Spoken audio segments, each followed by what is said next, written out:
Hello dear students, कैसे हो आप सब? Hope you all are doing fine. My name is Bhavik Rana and welcome to today's video. Students, last video में हमने 12th standard chemistry electrochemistry chapter में से cell potential वाला टॉपिक देखा था। तो आज के वीडियो में हम एक्सरसाइज में से 2.2 जो क्वेश्चन है जो उसी टॉपिक से रिलेटेड है वो देखने वाले हैं। तो क्वेश्चन में 5 रिडक्शन पोटेंशियल मेटल्स के रिडक्शन पोटेंशियल की वैल्यू दे रखी है और क्वेश्चन में पूछा है arrange this metal in their increasing order of reducing power. तो स्टूडेंट्स, लास्ट वीडियो में मैंने आपको एक शॉर्ट ट्रिक बताई थी कि रिड्यूसिंग पावर जो होता है it is inversely proportional to standard reduction potential value. मतलब स्टैंडर्ड रिडक्शन पोटेंशियल की वैल्यू जितनी ज्यादा उसका रिड्यूसिंग पावर उतना कम। ठीक है, और हमें ये इंक्रीजिंग ऑर्डर में लिखना है। मतलब सबसे कम रिड्यूसिंग पावर जिसका होगा वो, और फिर धीरे धीरे इंक्रीज होगा। तो याद रखो स्टूडेंट, स्टैंडर्ड रिडक्शन पोटेंशियल की वैल्यू जितनी ज्यादा, रिड्यूसिंग पावर उतना कम। स्टैंडर्ड रिडक्शन पोटेंशियल की वैल्यू जितनी कम, रिड्यूसिंग पावर उतना ज्यादा। तो हम देखेंगे सबसे ज्यादा वैल्यू किसकी है। तो आप देखो, ये वैल्यूज दे रखी है, उसमें से 3 वैल्यू नेगेटिव है और 2 वैल्यू पॉजिटिव है। तो वैल्यू जितनी ज्यादा होगा, रिड्यूसिंग पावर उतना कम होगा। तो ये तो 3 नेगेटिव हो गई, ये 2 पॉजिटिव हो गया। तो उस हिसाब से सबसे ज्यादा वैल्यू किसकी है? ये वाली है ना।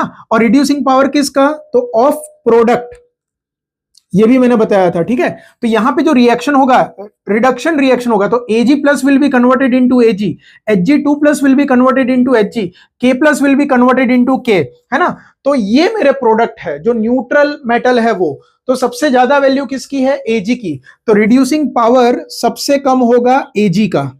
ठीक है, उससे ज्यादा वैल्यू किसकी है? 0.79। तो उसके बाद होगा मर्क्यूरी, दैट इज Hg। अब देखो, ये 3 वैल्यू नेगेटिव है, उसमें से लोएस्ट वैल्यू है ये वाली, मतलब नेगेटिव में हाईएस्ट वैल्यू है ये वाली। ठीक है, और ये लोएस्ट वैल्यू होगी। तो यहां पे इसके बाद आएगा क्रोमियम। अब इन दोनों में ये सबसे लोएस्ट है, तो ये वैल्यू आएगी Mg की, और हाईएस्ट होगा पोटेशियम। ठीक है, तो ये इसका इंक्रीजिंग ऑर्डर में स्टैंडर्ड रिडक्शन पोटेंशियल की वैल्यू जितनी ज्यादा, रिड्यूसिंग पावर उतना कम, और स्टैंडर्ड रिडक्शन पोटेंशियल की वैल्यू जितनी कम, रिड्यूसिंग पावर उतना ज्यादा। तो इसका आंसर ये है। तो नेक्स्ट स्टूडेंट, ऐसा ही एक क्वेश्चन नीट 2008 में पूछा गया था। On the basis of following E not values the strongest oxidising agent is. 4 option है, ये 2 मेरे इस रिएक्शन के रिएक्टेंट है और ये 2 प्रोडक्ट है, और ई नॉट वैल्यूज दे रखी है। अब स्टूडेंट्स, यहां पे आपको ऑक्सीडाइजिंग एजेंट पूछा है। तो ऑक्सीडाइजिंग एजेंट कौन होता है? जिसका खुद का रिडक्शन होता है, राइट। अब ये रिएक्शन में हो क्या रहा है?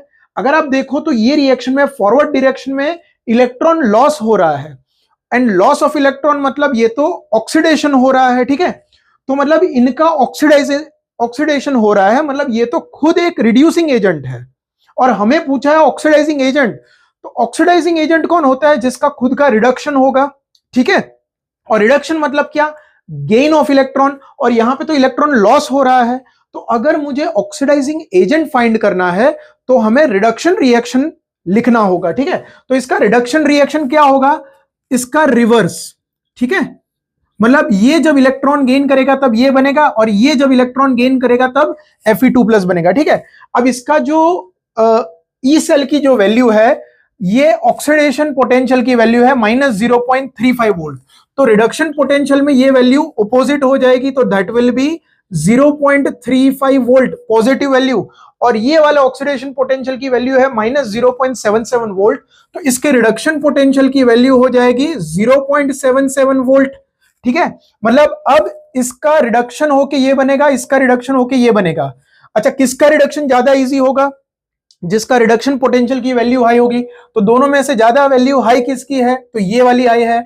0.77 जो है वो 0.35 से ग्रेटर है, मतलब कि Fe3+ का रिडक्शन इस वाले स्पीसीज के रिडक्शन से ज्यादा इजी है।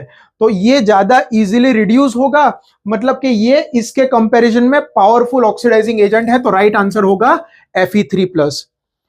तो आई होप स्टूडेंट आपको इलेक्ट्रोड पोटेंशियल का जो टॉपिक है वो आपको इजीली समझ में आया होगा। Thank you very much for watching this video.